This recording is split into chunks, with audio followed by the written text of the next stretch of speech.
네, 이번 시간은 대한민국의 부동산 흐름을 짚어보는 마켓 트렌드 시간입니다. 오늘도 문민지 아나운서와 함께합니다. 어서 오세요. 네, 안녕하세요. 네, 오늘은 아파트 이야기에서 잠시 벗어나서요. 요즘 부동산 3단과 이 검색량이 크게 늘어난 주제죠. 오피스텔에 대한 이야기를 해보려고 합니다. 아파트는 부담스럽고 그리고 전세는 불안하고 그렇다고 월세도 망설여질 때 오피스텔은 괜찮지 않을까 이렇게 고민하시는 분들 정말 많거든요. 그래서 오늘은 오피스텔이 정말 대안이 될 수 있는지 그리고 어떤 사람에게 맞고 또 어떤 경우에 오히려 독이 될 수 있는지 차분하게 짚어보겠습니다.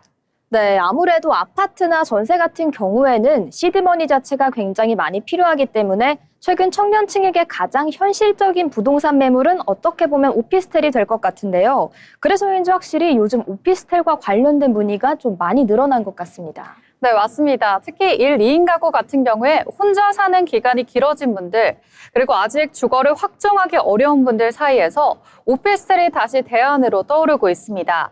예전에는 오피스텔을 투자 상품으로 보는 시각이 강했다면 요즘은 당장 내가 살 집이라는 관점에서 다시 보게 된 거죠.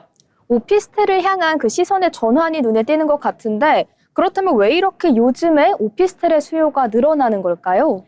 네, 가장 많이 바뀐 이유는 삶의 방식이 바뀌었기 때문입니다. 과거처럼 결혼을 하고 그리고 내 집 마련을 한 다음에 정착하고 이 흐름이 당연하지 않은 시대가 왔고요.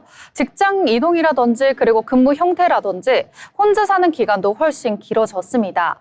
이런 상황에서 크지 않아도 되고 위치도 좋고 관리도 편하고 바로 들어가서 살 수 있는 집에 대한 수요가 자연스럽게 늘어나고 있는 겁니다. 오피스텔은 이 조건에 가장 빠르게 반응하고 있는 상품이죠.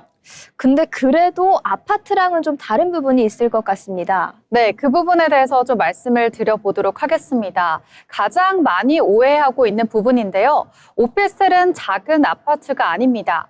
법적으로 업무시설로 분류되는 경우도 많고요. 그리고 주거용으로 쓰더라도 관리 체계라든지 세금 구조, 그리고 대출 조건이 아파트와 다를 수가 있습니다.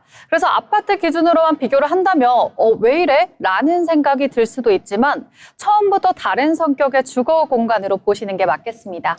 아예 처음부터 다른 시선으로 접근하는 게 중요하다 이런 말씀을 전해주셨는데요. 그래도 많은 분들이 요즘 오피스텔은 거의 아파트랑 똑같다 이렇게 생각을 하시더라고요. 네, 맞습니다. 착각을 하는 데는 이유가 있겠죠. 최근 오피스텔 같은 경우에는요, 주거용 평면, 그리고 빌트인 가전, 커뮤니티 시설, 이런 부분들이 아파트와 굉장히 비슷한 외관을 가지고 있습니다. 그래서 이런 요소들을 적극적으로 가져왔기 때문에 겉으로 보면 이 정도면 아파트 아니야? 라고 생각을 하실 수가 있는데 중요한 건 겉모습이 아니라 기준입니다. 아파트는 주거를 전제로 설계가 되고 제도가 만들어진 반면에 오피스텔은 제도와 규제의 출발점이 다릅니다. 그래서 입주 이후에 생각보다 관리비가 왜 이렇게 많이 나오는지 그리고 대출은 왜 생각보다 적게 나오는지 이런 질문들이 뒤늦게 생기는 경우가 많습니다. 그러니까 오피스텔이 나빠서가 아니라 아파트 기준으로 기대를 했기 때문에 생기는 괴리라고 보는 게 맞겠죠. 네, 그럼 그렇다면 실제로 가장 많이 놓치는 건 무엇일까요? 네, 당연 관리비와 이 공간에 대한 체감이 되겠습니다. 오피스텔은 전용 면적이 작죠. 그리고 공용 면적 비중이 큰 경우가 많아서 숫자보다는 면적보다 실제 생활 공간이 더 좁게 느껴질 수가 있겠습니다. 특히나 관리비 같은 경우에도요. 경비, 그리고 공용 전기, 냉난방, 엘리베이터 이런 비용들이 포함되는 경우가 많기 때문에 월 고정비 부담이 생각보다 크게 느껴질 수가 있습니다. 그래서 오피스텔은 매매가나 보증금보다 매달 얼마나 나가는지를 중요하게 보셔야 됩니다. 아무래도 아파트와 비슷한 점이 있으면서도 이런 부분에서 확실한 차이점이 나기 때문에 이 오피스텔 투자에 관심을 갖고 계신 분들이라면 방금 민지 아나운서가 짚어준 포인트를 유의 깊게 살펴보시면 좋을 것 같은데요. 그렇다면 실거주를 볼 때 어떤 방면을 가장 현실적으로 살펴봐야 될까요? 네, 많은 분들이 매매가라든지 그리고 보증금에만 집중하는 경향이 있는데요. 오피스텔은 그보다 생활하면서 드는 비용에 좀 초점을 두시는 게 좋겠습니다. 예를 들어서 아파트는 관리비가 계절에 따라서 좀 다르게 변동된다면 오피스텔은 냉난방 방식 그리고 공용 전기 비중, 24시간 관리 인력 여부에 따라서요. 매달 고정적으로 체감되는 비중이 큽니다. 또 하나 중요한 건 소음과 생활 동선입니다.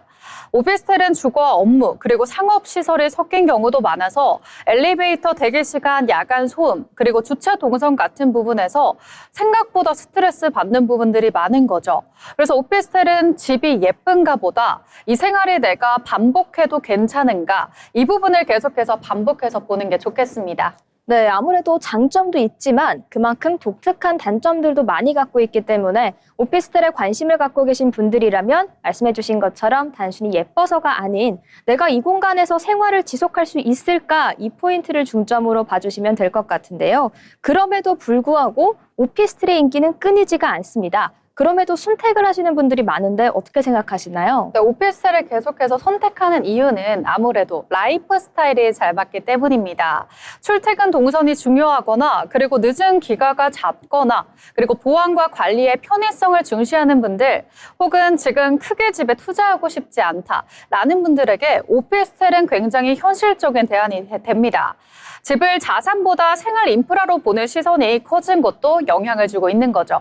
확실히 젊은 세대의 생활 패턴이 달라지고 집을 자산이 아니라 생활 방식으로 보는 방향이 달라지면서 이런 현상들이 생기는 것 같은데요. 그렇다면 오피스텔이 특히 잘 맞는 사람도 있고 반면에 특히 조심해야 될 사람도 있을 것 같습니다. 이 포인트 혹시 분석 가능하실까요? 네, 이 부분을 정리해서 말씀을 드려보도록 하겠습니다. 오피스텔이 잘 맞는 사람은요, 주거 공간이 비교적 명확하고 직장이나 생활 반경이 가까운 분들입니다. 또 집을 투자보다는 편하게 머무는 공간으로 생각하시는 분들이 오피스텔이 충분히 좋은 대안이 되실 수 있을 것 같고요. 반대로 가족 구성 변화가 예정돼 있거나 공간 확장이 또 필요하거나 장기 거주를 전제로 집을 고르는 분들에겐 오피스텔이 오히려 답답한 선택이 될 수가 있겠습니다. 그래서 오피스텔은 괜찮다, 안 괜찮다 문제가 아니라 나에게 맞느냐 그 문제로 보시는 게 좋겠습니다. 결국 다른 투자처럼 오피스텔 역시 그 케이스 바이 케이스라는 단어가 정말 잘 어울리는 것 같습니다. 그렇다면 그리고 오피스텔이 평생 살 집은 아닌 경우도 있을 것 같은데요. 네, 맞습니다. 오피스텔은 평생 우리가 살 종착지라기보다는 인생의 한 구간을 위한 집에 가깝습니다. 그래서 이 집에 내가 얼마나 살 생각인지, 그리고 다음 단계는 무엇인지, 그리고 아파트보다 훨씬 더 중요하다라고 보실 수가 있겠습니다. 언젠가는 내가 이사 갈 집이다라고 전제를 두고요. 선택해야 후회가 적겠습니다. 네, 일시적으로 거주는 하고 단순히 예쁜 것보다는 생활 패턴이 중요한 그런 현실적인 대안이면서도 내가 이 오피스텔에 평생 살 것은 아니다. 이런 마인드셋을 가지는 게 중요하다. 이 정도로 요약해 볼 수 있을 것 같은데요. 그렇다면 시청자분들이 직접 판단하실 수 있게 이 오피스텔과 관련된 점 몇 가지를 정리해 주신다면 어떻게 될까요? 네, 여러분들께 제가 딱 3가지 정리해서 말씀을 드려보도록 하겠습니다. 먼저 첫 번째로는 지금 내 생활 패턴에 맞는 구조인가, 그리고 두 번째로는 관리비를 포함한 고정비를 감당할 수 있겠는가, 세 번째는 이 집의 이후의 계획이 그려지는가, 이 3가지의 답이 된다면 오피스텔은 충분히 좋은 선택이 될 수가 있겠습니다. 네, 결국 핵심은 지금 내 상황이다. 이런 말씀이시겠죠? 네, 맞습니다. 부동산에서 정말 중요한 건요, 어떤 집이 좋으냐가 아닌 지금 나에게 맞느냐입니다. 그래서 아파트가 아니더라도 나에게 필요하다라고 한다면 그 선택은 충분히 합리적이 되겠죠.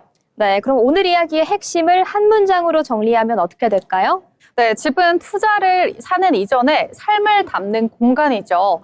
그래서 뉴스 속의 기준보다는 내 생활이 편해지는 선택인지, 그리고 그 질문을 한 번 더 던져보시면 판단이 쉬워질 것 같습니다. 네, 오늘은 이렇게 문민지 아나운서와 함께 오피스텔을 둘러싼 현실적인 선택 방법에 대해서 알아보는 시간을 가졌습니다. 다음 시간에도 저희는 조금 더 알찬 부동산 정보로 돌아오겠습니다. 지금까지 마켓트렌드였습니다.